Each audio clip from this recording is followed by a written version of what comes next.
बॉम्बे की सड़कों पे बहुत सारे लोग बहुत सारे सपने लेके घूमते हैं। कुछ सपने जो बहुत ऊंचाई तक पहुंचते हैं, कुछ चलते रहते हैं और कुछ कभी पैदा ही नहीं हो पाते। इन्हीं सपनों के ताने बाने में एक छोटी सी लड़की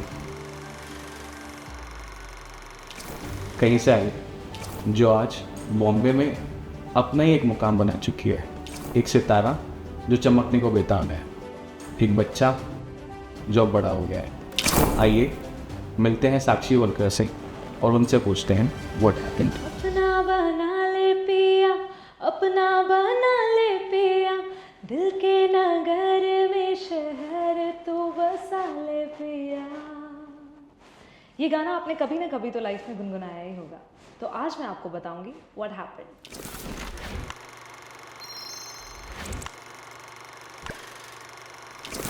साक्षी, welcome to the show. Thank you, thank you.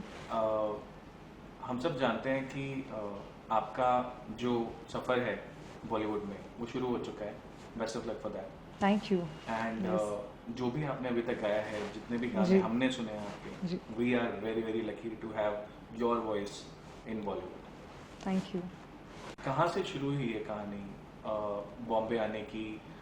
क्या हुआ जिसने आपको ये सोचने पे मजबूर किया कि चलो अब इंदौर बहुत हो गया, अब चलते हैं Bombay? What happened? So it started with a dream. एक सपना छोटा सा देखा था। इंदौर शहर में मैं रहती थी, वहाँ पर सोचा था कि प्लेबैक सिंगर बनना है, फिल्मों में गाना है। लेकिन ये नहीं पता था कि राह कैसे मिलेगी, कैसे हो पाएंगी चीज़ें, वो बिल्कुल नहीं पता था। But I started learning, I started performing, और बस करते करते ऑडिशंस, जैसे मैंने सबसे पहले इंडियन आइडल का ऑडिशन दिया, जिससे मुझे पहली बार जब मैं मुंबई आई वो इंडियन आइडल के थ्रू था। फिर उसके बाद लगा अब तो मुझे करना ही है, अब मैं मुंबई तक तो आ चुकी हूँ। तो उसके बाद फिर मैंने अपना स्कूलिंग कंप्लीट करते ही I got shifted to Mumbai. ये जो इंडियन आइडल की बात आपने बताई, हमने कहीं देखा है कि एक बड़ा ही इंटरेस्टिंग सा वाकया हुआ था जी। इंडियन आइडल में, जहाँ पर एक छोटी सी बच्ची ने, साक्षी वलकर ने, जजेस को कुछ समझाने और कुछ सोचने में मजबूर कर दिया था। तो क्या चीज़ थी वो? मुझे लगता है बहुत ही चीज़ें वहाँ पे जो भी हो रही थी वो बहुत ही जल्दी जल्दी हो रही थी, और मैंने पहली बार मैं रियलिटी शो मैं गई थी उसमें। So I was me, I was unfiltered. मैं जैसी हूँ मैं वैसे ही वहाँ पर गई, और मुझे बहुत प्यार मिला सभी का, पूरी टीम का, और सारी जितने भी लोगों ने सोनी टीवी पे देखा एपिसोड, मुझे बहुत सारे मैसेजेस आए। So I feel lucky and grateful for being there. बहुत ही पंडित जो है म्यूजिक के, उनके परिवार से जब हम देखते हैं, उनके घरानों से जब हम देखते हैं, तो नए बच्चे, नए म्यूजिशियंस आते हैं, जी। अपना एक धरोहर लेके आते हैं। आपकी जो धरोहर है वो बहुत ही आदरणीय अहिल्या बाई होलकर जी के यहाँ से। अहिल्या बाई होलकर जी को कोई म्यूजिशियन के नाम से तो नहीं जानता, तो कहाँ से हैं ये जीन्स? एक्चुअली मेरे फादर सबसे पहले गाते थे, उनके पहले मेरी दादी भी गाती थी। तो मुझे लगता है ब्लड में ही था म्यूज़िक। और जैसे ही मैं 6 साल की हुई, तो मैं घर पे पापा रियाज़ करते थे, तो उनकी हॉबी थी गाना, और वो सीखते भी थे।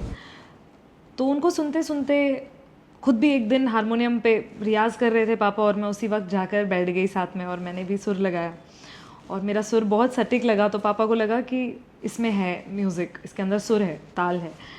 तो बस मैंने वहाँ से मेरा सफ़र शुरू हुआ, मैंने सीखना शुरू किया। फिर आई स्टिल रिमेंबर हमारे घर पे एक कराओके हुआ करता था, जिसमें कुछ हज़ार गाने थे, लेकिन उसमें सारे पुराने ही गाने थे। तो मतलब उसमें ऑप्शन ही नहीं था कि आप नए गानों पे गाएं, आप पुराने ही गाने थे उसमें, और उसमें स्केल नीचे करने का ऑप्शन नहीं होता था। सो बोलते हैं ना कि भगवान हर चीज़ आपके लिए तय करके रखते हैं। तो मेरी जो रेंज थी उसको सबसे ज़्यादा उसमें फ़ायदा मिला, क्योंकि स्केल आप डाउन कर नहीं सकते हो, जो स्केल है उसी पे गाना है। तो मैंने जितने भी गाने थे वो सुन सुन के, सीख सीख के, मैं उन कराओके पे गाना मैंने स्टार्ट कर दिया, और ये मेरा सफ़र शुरू हो गया। और जब मैं शोज़ भी करने जाती थी, तो वो टीवी, वो सीडी ये मेरे वो टेक राइडर्स हुआ करते थे वो टाइम पे। कितना ज़रूरी होता है एक पिता का अपनी बेटी के ऊपर इस विश्वास को रखना कि उसका जो प्रतिभा है, उसका जो टैलेंट है, वो दुनिया के सामने आए और वो कहीं ना कहीं पीछे दीवार बन के खड़े रहे कि तुम जाओ, चिंता मत करो, मैं हूँ यहाँ पे। मेरे ख्याल से बहुत इसके अंदर उनका बहुत बड़ा एफर्ट रहा है। आई थिंक एफर्ट क्या, मतलब अगर वो नहीं होते तो मैं होती ही नहीं। तो एक गाना है बहुत ही खूबसूरत जो जिसके वर्डिंग्स है, मैं हूँ जहाँ आज है मेरे पापा। तो आई बिलीव कि यही मेरी लाइफ का सच है। सो अगर आप कर सकते हैं तो आप प्लीज ये एक लाइन या दो लाइन अगर हमें गा के जी बिल्कुल बिल्कुल। मेरी ज़मीं आसमां मेरे पापा,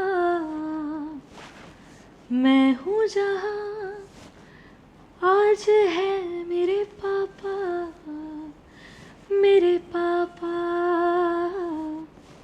मेरे पापा। I'll get emotional. Yeah.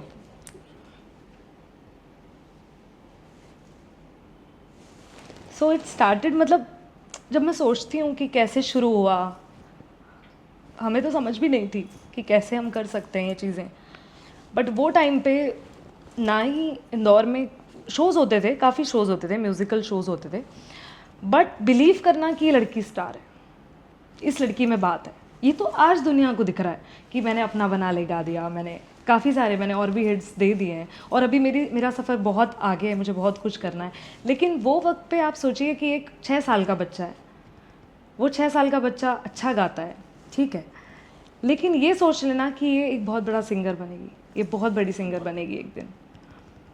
ना सोर्स है ना पहचान है। मुंबई में एक भी इंसान ऐसे नहीं था कि हम जिनको जानते हैं, म्यूज़िक लाइन में एक भी इंसान ऐसा नहीं था जिसको हम जानते हैं।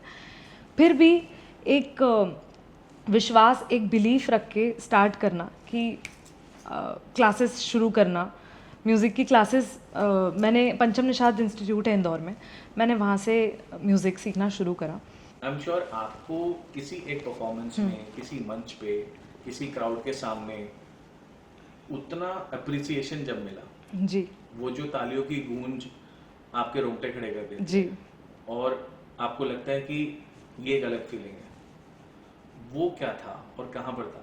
What happened that day? So trade fair हुआ करता था हमारे वहाँ पर, हमारे घर के नज़दीक पत्रिका ट्रेड फेयर, तो उसमें मैंने परफॉर्म किया व्हेन आई वाज 8 और 9 year old, and I still have clips, क्योंकि he used to make sure कि उसके फुटेजेस हमारे पास रहे। सो 8-9 साल की थी तब, मुझे खाली पापा ने वहाँ पे ऑर्गेनाइजर जो थे उनसे बात करी और उनको बोला कि 2 गाने मेरी बेटी गाएगी, तो आप प्लीज़ गाने देंगे क्या? उन्होंने बोला ठीक है। कोई मुंबई से आर्टिस्ट आने वाले थे और उन्होंने कहा कि ठीक है आप 2 गाने गा लेना, नो प्रॉब्लम। अब 2 गाने शुरू करे, अब हमारे अंदर तो ये 2 गाने चलो, अरे वहाँ पे बहुत अच्छा क्राउड होता था, बहुत, मतलब मेरे ख्याल से कुछ तकरीबन 5,000 लोग आते थे, उससे भी ज़्यादा पब्लिक इवेंट होता था। एंड हम, मतलब मैं तो एक्साइटेड, मुझे कभी स्टेज फियर रहा ही नहीं, कभी भी नहीं रहा, तो एक्साइटेड गाने शुरू कर दिए, आशा जी के गाने, लता जी के गाने, और झूम झूम के डांस कर करके आई यूज्ड टू परफॉर्म। तो मैंने स्टार्ट कर दिया 2 गाना, 4 गाना, 6 गाना। उसके बाद वो जो आर्टिस्ट मुंबई से आने वाले थे उनका कुछ फ्लाइट कैंसिल हो गई, और फिर जो होते होते होते वो शो ही मेरा हो गया। आई एम श्योर आपने बहुत बार बोला होगा जी। बट अगर आपको कुछ भी ऐसा बोलना है अपने पापा को, उन सालों के लिए जब वो इंदौर में थे, आप भी इंदौर में थे, और वो अपने साथ आपको हर जगह लेके जाते थे, खिलाते भी थे और खिलवाते भी थे, जी, तो क्या कहना चाहेंगे अपने पापा को? Thank you for everything, thank you for everything, whatever, जहाँ भी आज मैं हूँ, आज वो ही हैं, उन्हीं का सपना है, और जितना भी थैंक्स बोले शायद कम ही है। तो जब साक्षी होलकर बॉम्बे आई और उसने देखा एक छोटा शहर जहाँ पर 3 मंजिले से ऊपर मकान नहीं होते, एक ऐसे शहर में जहाँ पर 40-40 माले की बिल्डिंग बनी हुई है, कैसे ट्रीट किया बॉम्बे ने आपको? What happened in Bombay? मैं अपने फ्रेंड्स को बताऊंगी मुंबई कैसा है, और ये सारी, मेरा ये ही दुनिया थी, और इस दुनिया में से एक पैशन भी था कि मुझे कुछ करना है, और मुझे बहुत स्ट्रांग फीलिंग थी कि मैं कर लूँगी, मतलब ये तो हो जाएगा, अभी आगे बात करो। ये है कि ये तो हो जाएगा, अभी इंजॉय करते हैं घूमते फिरते, और कंपोजर्स को अप्रोच करते हैं कि मैं आ गई हूँ मुंबई, मतलब मैं श्योर थी कि मैं आ गई हूँ। आई वाज लाइक देख लो। सो वो कॉन्फिडेंस के साथ मैंने शुरू किया। फिर मुझे आपको सब चाहिए नहीं चाहिए डजंट मैटर, डजेंट मैटर, मैं मुंबई आ गई हूँ, मतलब मैं उनको बता रही हूँ कि मैं आ चुकी हूँ, तो आपके जो सॉन्ग्स पेंडिंग थे वो आप करवा लो। सो उस कॉन्फिडेंस के साथ मैं पहुँच गई। और टच वुड, भगवान की कृपा रही कि जो मेरी खुशियाँ थी वो वैसी ही बरकरार रही, जो मेरा भरोसा था खुद पे वो वैसा ही भरोसा कायम रहा। और रियाज़ मैंने डबल कर दिया। मैंने सुबह उठ के रियाज़ करना शुरू कर दिया, और शुरू शुरू में तो और भी ज़्यादा कि अब मैं मुंबई आ गई हूँ तो अभी तो परफॉर्मेंस प्रेशर मुझ पे आ गया था। And I think full time मैं, मतलब पहले क्या होता था, स्कूल जब स्कूल डेज में थी मैं, तब इंडियन आइडल कर रही थी, तब सारी चीज़ें कर रही थी, तो पढ़ाई का भी मुझ पे थोड़ा सा तो लोड था। फिर मुंबई आने के बाद मैं पूरी फ्री, और अभी सिर्फ म्यूज़िक करना है, वैसा जोन मेरा स्टार्ट हो गया था। सो रियाज़ डबल हो गया था, कंपोजर्स से मिलना। सो कुछ फिल्मोग्राफी कुछ हुआ करती थी, हमें वो पता चली, तो मैंने वो जाके ले लिया। अभी मैं इसमें से कंपोजर्स को कॉल करके अपने, and I still remember I had, मैंने एक मोह मोह के धागे का स्क्रैच बनाया हुआ था, और वो स्क्रैच मैं सारे कंपोजर्स को भेजती थी कि this is my voice sample, so please let me know if you want to do any song with me. So मेरा पहला गाना जो मैंने रिकॉर्ड करा वो तेलुगु सॉन्ग था। सो मेरा वहाँ से स्टार्ट हुआ था, तेलुगु सॉन्ग मैंने गाए। और कुछ मूवीज़ साउथ की मिली मुझे जिसमें मैंने अपनी आवाज़ दी। कुछ समय पहले हम लोगों ने जावेद साहब का एक इंटरव्यू सुना जिसमें उन्होंने बोला कि बॉम्बे बहुत अनफॉरगिविंग है, आपको धक्के खाने ही पड़ते हैं जी, और बहुत दिनों तक, बहुत सालों तक खाने पड़ते हैं, तब जाके बॉम्बे आपको थोड़ा सा ऊपर लेके एक्सेप्ट आता है। करता है। मैं हमेशा से यही बिलीव करती हूँ कि मुझे सबसे पहले एक अच्छा ह्यूमन बीइंग बनना है। मुझे उसके बाद मेरी आत्मा गाएगी ना, वो काम कर देगी। सो आई थिंक इंटेंट जो होता है आपका, वो हमेशा आपके हर काम में दिखता है। सो जैसे हम तस्वीरें देखते हैं तो हम कई बार इमोशनल हो जाते हैं किसी किसी तस्वीर को देख के, क्योंकि उसने अपना सोल भी तो उस तस्वीर में दे दी। हैंडमेड चीज़ों का जो आज भी चार्म होता है। जो चार्म होता है हैंडमेड चीज़ों का, आई थिंक वो यही है। आपकी मम्मी कोई स्वेटर आपके लिए बुनती है जब, तो उसमें जो बात होती है वो मुझे नहीं लगता दुनिया के किसी स्वेटर में होती है। साक्षी असल में अपनी पर्सनल जिंदगी में एक सिंगर के अलावा और क्या है? जैसा मैंने बताया कि एक अच्छा इंसान, मुझे वो बनने का बहुत शौक है। दुनिया के शौक हैं कि हम कुछ बने, तो मेरा सबसे पहला शौक यही रहा है कि मैं एक अच्छा इंसान बनूं। मैं हमेशा एक्सरसाइज, मतलब जिस तरीके से जितना मैं रियाज़ करती हूँ, मैं उतना ही जो खुद पे रियाज़ है वो भी करती हूँ, क्योंकि मुझे लगता है बुरी बात नहीं है। आप कुछ सब ह्यूमन नेचर है, आप छोटा मोटा इधर उधर आप सब, पूरी दुनिया कर रही है, बट मुझे लगता है एनालाइज करना कि ये मैंने क्यों किया, ऐसा क्यों हो गया, मैंने क्यों कह दिया। सो जैसे मैंने एक बात है कि मैं बोलती बहुत हूँ, तो कई बार मैं कुछ बोल कर आ जाती हूँ, गलत नहीं बोलती हूँ पर ऐसा लगता है ये बोल दिया, अरे यार बुरा तो नहीं लग गया उनको। तो मैं ये नहीं सोचती हूँ कि मैं आगे से कम बोलूँगी, मैं सोचती हूँ मैं आगे से सही सोचूंगी। सो वो अप्रोच होनी चाहिए मुझे लगता है किसी भी इंसान की लाइफ में। तो हाँ, अदर देन मतलब सिंगर के अलावा ये मेरा एक तो शौक है, और दूसरा घर का काम करना पसंद है? नहीं, वो तो मैं नीड वो मुझे डांट डपट के करवा दिया जाता है तो करवा दिया जाता है, वरना मैं ऐसे कोई मुझे शौक नहीं बाकी। नहीं, बिल्कुल ठीक बात है। आपके शौक जो है वो ही बहुत अच्छे शौक हैं, तो उनको मुझे pursue रिसेंटली मुझे बुक रीडिंग का बहुत शौक चढ़ा है, तो उससे मुझे लगता है कि कौन सी किताब? काफ़ी फ़ायदे हैं। मैंने मैनिफेस्ट पूरी कर दी है। हाँ, तो उसमें भी जो मेरे इंटरेस्ट की है मैं वही पढ़ती हूँ जाके। हाँ, बट स्कूल टाइम में ऐसे ज़्यादा मैंने पढ़ाई करी नहीं, और अब मुझे पढ़ने का शौक चढ़ा है, तो मुझे अभी सब लोग टॉन्ट मारते हैं मेरे घर में। नहीं, जब जागे तभी सवेरे। पढ़ाई का तो ये बोला जाता है कि जब आप शुरू कर दे तभी अच्छी बात है। करेक्ट। आपकी ही जी। जैसी बेबी साक्षी जो आज आपको सुन रही है जी। कहीं पर, क्या करें वो जिससे कि वो जिस रास्ते पे आज आप हैं वो उस रास्ते पे आ पाए? मुझे लगता है कि सबसे ज़्यादा प्यार अगर किसी चीज़ से करना है तो वो अपने संगीत से करना है। बाकी सारी चीज़ें अपने आप कुदरत, क्योंकि आप यूनिवर्स को जो देते हैं वो यूनिवर्स आपको रिटर्न में देता है। सो इंटेंट अगेन, चेज़ करने से ज़्यादा आप अपने आप में बिलीव रखिए कि हाँ, ऐसा नहीं है कि आप घर बैठ जाइए और गाना सिर्फ रियाज़ करते रहिए, नहीं, आप उसको लेके आपके दिमाग में खुद आइडियाज़ आएंगे कि हाँ मैं ऐसा करती हूँ, मैं वहाँ जाती हूँ, ये आप खुद करने लगेंगे जब आप वो एक टारगेट पकड़ेंगे कि मुझे ये करना है। सो सबसे पहले तो अपना एम क्लियर होना चाहिए कि फिर इसमें एक और चीज़ है, कुछ लोगों को म्यूजिशियन बनना है, कुछ लोगों को सिर्फ फेमस होना है, जिसमें एक बहुत बड़ा डिफरेंस है। फेमस होने के लिए म्यूज़िक सीखना ज़रूरी नहीं है। बिल्कुल।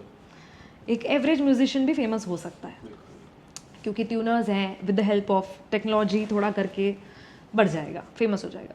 बट आपकी आत्मा को शांति, आपको जो सोल आपकी जिससे सेटिस्फाइड हो, आपको वो अगर करना है तो सबसे पहले आप अपना म्यूज़िक स्ट्रॉन्ग करते रहिए। उस जर्नी के दौरान ही आप दोनों चीज़ आई थिंक बैलेंस करके साथ साथ चलते रहिए, क्योंकि सिंगिंग सीखना भी कभी ख़त्म नहीं हो सकता। अभी वैसे हमें समझ में तो आ गया है, लेकिन फिर भी मैं पूछना चाहूँगा कि साक्षी इज मम्मी की लाडली या पापा की परी?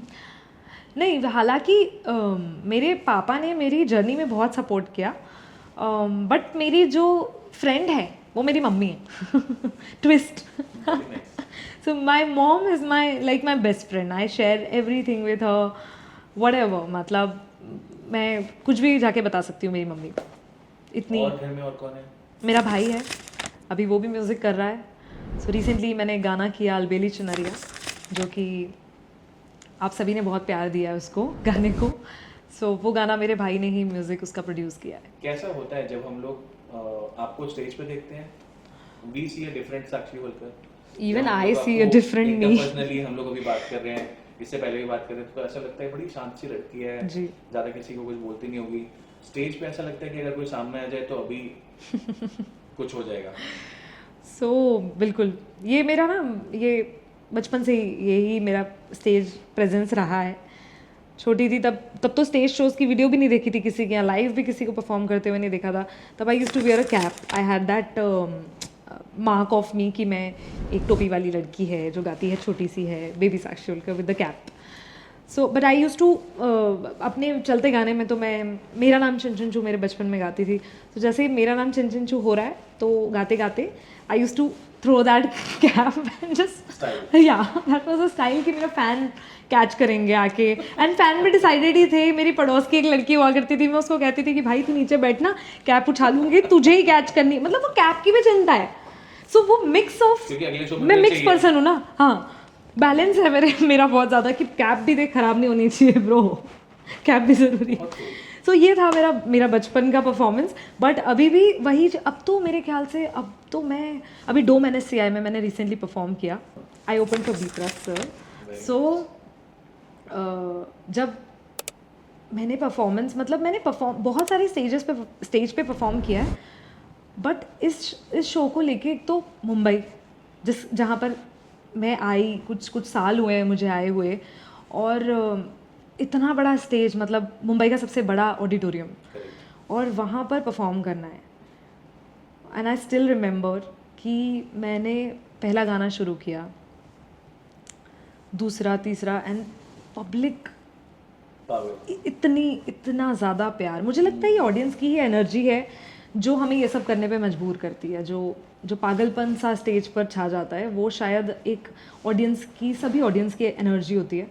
और कुछ गानों में तो कई बार रोना आ जाता है, एक ऐसा एटमॉस्फेयर क्रिएट हो जाता है कि कई बार आंसू निकल आते हैं। कौन था वो इंसान जिसको आप अपना भगवान समझती थी कि जब मैं बॉम्बे जाऊंगी, होता है ना कि जब जी मैं जब वहां पर पहुंच गई तो इस इंसान से तो मुझे मिलना ही है, और मुझे उनसे बात करनी है, मुझे उनसे कुछ सीखना है या अपनी कहनी और उनकी सुननी है, तो वो कौन है आपके लिए बॉम्बे में? सो म्यूज़िकली मैं हमेशा आशा जी से बहुत कनेक्टेड थी। मैंने उनके गाने, जब भी मैं, वो जो CD हुआ करती थी उसमें मैं कोई भी गाना जब मैं प्ले करती थी सुनने के लिए या गाने के लिए, तो अधिकतर मैं जितने सॉन्ग सेलेक्ट करती थी खुद, वो आशा जी के ही हुआ करते थे ऑटोमेटिकली। मुझे नहीं पता था तब कि आशा जी हैं, इन्होंने गाए हैं, बट आवाज़ मुझे, मतलब उनकी और उनके जो गानों का जो सिलेक्शन था, आइए मेहरबान, मैंने इनफैक्ट अपने इंडियन आइडल के ऑडिशंस में भी आइए मेहरबान ही गाया था। सो आई ए मेहरबा हो गया, आओ हुजूर तो मेरा एंट्री सॉन्ग, उसके आगे जो शेर है उससे I use to start my my first performance use to be आओ हुजूर। ताकि 2 लाइन, बिकॉज सभी के दिल के बहुत करीब है। जी। दिल चीज क्या है आप? दिल चीज क्या है आप मेरी जान लीजिए, बस एक बार मेरा कहा, बस एक बार मेरा कहा मान लीजिए, बस एक बार मेरा कहा मान लीजिए।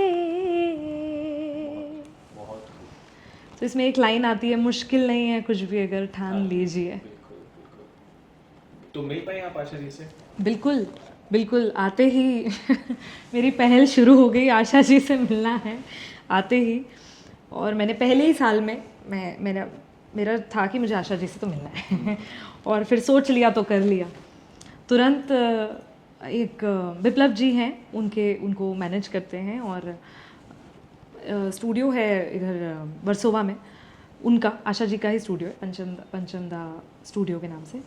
सो वहाँ पर उन्होंने मुझे पहले तो बोला कि मैं देखता हूँ कैसे भी पॉसिबल, क्योंकि शी इज़ ऑल्सो बिज़ी और काफ़ी चीज़ें उनकी होती हैं। बिल्कुल बिल्कुल। तो बट उन्होंने कहा मैं ट्राई करता हूँ, मैंने बताया मैं इंदौर से हूँ, उनके ही सिटी से हूँ so and he called me और ऐसे उन्होंने मुझे बुलाया कि अभी वो स्टूडियो है तो जितना जल्दी आप आ सकते हो आप आ जाओ। और मैं जल्दी पहुंची हूँ और मैंने उनको जाते ही बताया कि मैंने उनको रिकॉर्ड करते हुए मैंने पूरा टाइम स्टूडियो में ऑब्जर्व किया, मैंने उनको मतलब देखना पास से कि कैसे, मतलब एक बच्चा जैसे किसी खिलौने को देख रहा हो, वो मोमेंट था वो मेरा, कि मैं देखती रह गई कि मतलब अच्छा ये आशा जी हैं। और ओ माय गॉड, जो उनकी एनर्जी है, इतनी खुश मिजाज, इतनी फुल ऑफ लाइफ, इतनी मतलब उनसे मैं वो उस टाइम के लिए म्यूज़िक भूल गई थी। मुझे लगा था ये जितनी अच्छी इनकी पर्सनालिटी है, जैसी ये है, जैसे ये लाइफ को अप्रोच कर रही हैं, वो मुझे बहुत बहुत ज़्यादा अट्रैक्ट किया उस वक्त। और फिर मैंने उनको बताया कि मैं इंदौर से हूँ और मैंने बेबी साक्षी होलकर जूनियर आशा नाइट मैंने करी थी इंदौर में, मैंने उनको मेरी कुछ क्लिप्स भी दिखाई एंड सुनाया उनको कुछ? जी बिल्कुल मैंने सुनाया और बहुत ब्लेसिंग्स मुझे उनकी तरफ से मिली और मैं उस मोमेंट को लाइफ टाइम भूल नहीं सकती। हमने सुना है अभी शायद 1 साल भी हुआ नहीं है, आप अब 1 से 2 हो गए हैं। तो कौन है वो luckiest man who has got his nightingale? तो उनके बारे में कुछ बताइए। मनदीप से मैं स्टूडियोज़ में ही मिलती थी, स्टूडियो में हम गाते He is थे। from music background. Yes, he is a composer. तो मैं गाती थी और यूज़ टू कंपोज, और हम दोनों का शुरुआती दौर ही था, हम दोनों ने मुंबई शिफ्ट ही हुए थे और मेहनत कर रहे थे, आगे बढ़ रहे थे। एंड जो पैशन था उसमें, जो आग थी म्यूज़िक को लेके, म्यूज़िक में डूबना, मतलब कल क्या होगा की फ़िक्र से दूर, और आज जो मैं कंपोज कर रहा हूँ या आज जो मैंने बनाया है इसको मैं कितना बेहतर कर सकता हूँ और इसमें क्या क्या चीज़ें हो सकती हैं, वो अप्रोच लेके वी यूज़ टू मीट। और हम दोनों के शुरुआती दिन थे तो हम कई बार ऐसा होता था कि घर पे हम बैठा करते थे, सो हारमोनियम पे हम कोई कंपोजिशन मुझे वो सुना रहे हैं और मैं कई बार लिरिक्स को हम इम्प्रोवाइज़ कर देते थे या कई वेरिएशंस निकाल लेते थे। तो ये सारी चीज़ें जब हम तो मतलब ऐसे कैसे मिले, संगत में प्यार। बिल्कुल friends for life, best friends, मतलब ऐसे ही शुरुआत हुई, पता नहीं था, लेकिन he is my emergency call for everything and anything. So जितना डेडिकेटेड वो है मुझे लेके, मुझे लगता है कि जितना मतलब वो म्यूज़िक के लिए डेडिकेटेड है उतना ही मेरे लिए डेडिकेटेड है, इससे बड़ी बात मेरे लिए कोई हो नहीं सकती। साक्षी, अभी साल चल रहा है, अभी हम लोग बहुत पास है, 2026 जी। लगभग आ ही गया है। तो एक सवाल जो हम सबसे पूछते हैं कि अ, अभी तक जो हमने आपसे पूछा वो था कि what happened in Sakshi Holkar's life. एक सवाल जो बड़ा इंपॉर्टेंट है, जो आपके लिए बड़ा इंपॉर्टेंट है, अगर हम देखेंगे 2030 की, अगर हम ऐसे ही एक जी, बेंचमार्क जी, लें, कुछ करें, जी। What will happen in Sakshi Holkar's life? I think मुझे लगता है कि ऐसा कोई भी इंसान नहीं होगा जो मुझे पहचानेगा नहीं। ये मेरा विश्वास है that I know this will happen. I won't be able to keep my foot outside. I won't be able to roam around like this. So that's the reason. अभी मैं भाई इतना खुल के घूम रही हूँ ना अभी मिल लो आके, बाद में मौका नहीं मिलेगा। Not out of anything, but I think कि मैं ऐसे ही मेहनत करती रहूँगी, ऐसे ही मैं अपने म्यूज़िक को और भी ज़्यादा बेटर करती रहूँगी। तो मैं एक चीज़ मैं दिल से करना चाहती हूँ कि जो बच्चे सीख नहीं पाते हैं म्यूज़िक, जिनको फैसिलिटी नहीं मिल पाती है सीखने की, और जिनमें पता है जिनको सीखना है बट नहीं है आसपास, बिल्कुल बिल्कुल, जिनमें टैलेंट है और नहीं सीख पाते हैं, मेरा एक सपना है कि एक मैं म्यूज़िक स्कूल खोलूँ। सो होपफुली मैं सोचती हूँ, बहुत ही नेक। बिल्कुल बिल्कुल, और वहाँ पर फ्री सिखाया जाए बच्चों को, कोई फीस नहीं ली जाए, वो आके सीखें।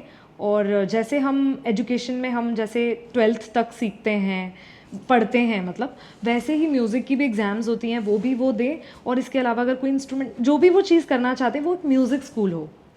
गाने गाने मुझे सभी, मुझे एक भी एक्टर ऐसा नहीं, मुझे शाहरुख खान के लिए प्लेबैक करना है सो मैं, ये सारी मेरी विश लिस्ट है। नहीं, एक भी एक्टर, मतलब मेरा ऐसे एक्ट्रेस या एक्टर नहीं होना चाहिए जिस पे मेरा गाना नहीं आया है और अभी तक मैं सनी लियोन, रकुल प्रीत, कैटरीना कैफ, मैं कैसे भूल सकती हूँ, शायद परिणीति चोपड़ा, और भी काफ़ी सारी मतलब actress, Rinku Rajguru. I got my first break. होता है ना कि मेरे को मेरा पहला बड़ा गाना मिल गया, मुझे पहली फिल्म मिल गई, या मुझे पहले ओके आ गया जी। तो क्या उसके पीछे की क्या कहानी है, व्हाट हैपेंड? तो एक फिल्म रिलीज़ हुई थी रिसेंटली जिसका नाम है फ़ोन बूथ, और उसमें कैटरीना कैफ, सिद्धांत और ईशान खट्टर थे। सो मुझे जब पता चला, मुझे पहले नहीं पता था कि Katrina Kaif she is doing that song, I was not knowing. और ऊपर से इस गाने, उस पार्ट पे पर्टिकुलर, जब मेरा पार्ट आ रहा है, फीमेल वॉइस आ रही है, तब उनकी एंट्री और वो लिपसिंग करने वाली है मेरी आवाज़ पे। वो पागल होने वाला मोमेंट था मेरे लिए, बिकॉज कैटरीना कैफ की मैं बहुत पुरानी फ़ैन रह चुकी हूँ एंड आई वाज लाइक कि oh my God, I can't believe. So वो मेरे लिए सबसे मुझे बहुत मेरी ज़िंदगी का बहुत बड़ा दिन मैं मानूंगी जब मैं उनसे, और फिर जब मैं मिली उनसे, उसका म्यूज़िक लॉन्च हुआ, वहाँ पर काफ़ी सारे सिंगर्स, काफ़ी सारी म्यूज़िक इंडस्ट्री के लोग थे वहाँ पर। मैंने ये सॉन्ग परफॉर्म किया, रोमी ने साथ में डुएट गाया है, और बहुत अच्छा मतलब मेरा एक्सपीरियंस रहा इस गाने को लेके। इसके अलावा एक और सॉन्ग है जो कि जिसका नाम है की करिए, हार्डी संधू के साथ वो डुएट था। सो वो तो मेरे साथ और भी ज़्यादा ऐसे हुआ था कि मुझे पता ही नहीं है, मैंने एक स्क्रैच गाया हुआ है और मुझे कोई खबर ही नहीं है कि इस गाने का क्या होने वाला है, ये मूवी में जा रहा है या we are doing single with it, I don't know. And one day मैं उठती हूँ सुबह and I see a message on my Instagram जो कि हार्डी संधू का है, एंड उन्होंने लिखा है कि आपने बहुत अच्छा गाया है, आपने फीमेल पार्ट बहुत अच्छा गाया है। और मैं सोच रही हूँ मैंने कौन सा फीमेल पार्ट गाया है एंड देन मेरे इंस्टा पे टैग्स हैं, तो मैंने कहा shit, this song is with Hardy Sandhu, and I was like ये, so this is what happened actually. और वो मोमेंट मेरे लिए क्रेजी मोमेंट था, to sing with Hardy sir and Parineeti Chopra ने उसमें एक्ट किया है, कुमार सर ने लिरिक्स लिखे हैं और जयदेव सर ने कंपोज किया है सॉन्ग। और हम आशा करते हैं कि आशा जैसी एक आशा हमें साक्षी में मिले। That's so sweet. That's And, very big. That's very big और compliment. आगे जब पूरी दुनिया इस बात को तस्दीक करे, इस बात को अप्रूव करे कि साक्षी जैसी सिंगर कभी कभी आती है। Thanks for coming to what happened. Thanks a lot. Pleasure is all mine. I want to thank everyone जो भी यहाँ पर हैं सभी को मैं थैंक यू बोलना चाहती हूँ. Thank you for having me here. जहाँ से हमने शुरुआत करी थी, हाँ. हम आपसे रिक्वेस्ट करेंगे हम लोग खत्म Oh, भी yeah. वहीं पर ही करें. हाँ. तो कोई ऐसा गाना जो रुखसत ना हो बट दोबारा मिलने का वादा हो. चलते चलते मेरे ये गीत याद रखना, कभी अलविदा ना कहना. आप भी गा सकते हो. कभी अलविदा ना कहना. चलते मेरे ये गीत याद रखना, कभी अलविदा ना कहना, कभी अलविदा ना कहना. रोते हंसते ओहो. बस यूं ही तुम गुनगुनाते रहना, कभी अलविदा ना कहना, कभी अलविदा ना कहना. हम मिले थे आज साक्षी होलकर से, जो सच में अपनी आत्मा से, पेशे से, जुनून से, पैशन से, अपने हर रोम रोम से सिर्फ एक चीज के साथ जुड़ी हुई हैं, जो है म्यूजिक. तो संगीत ऐसे ही उनकी रगों में बहता रहे, उनकी आत्मा से निकलता रहे और उनके मुंह से निकल के हमारे कानों में बजता रहे. That's it for today's episode of What Happened.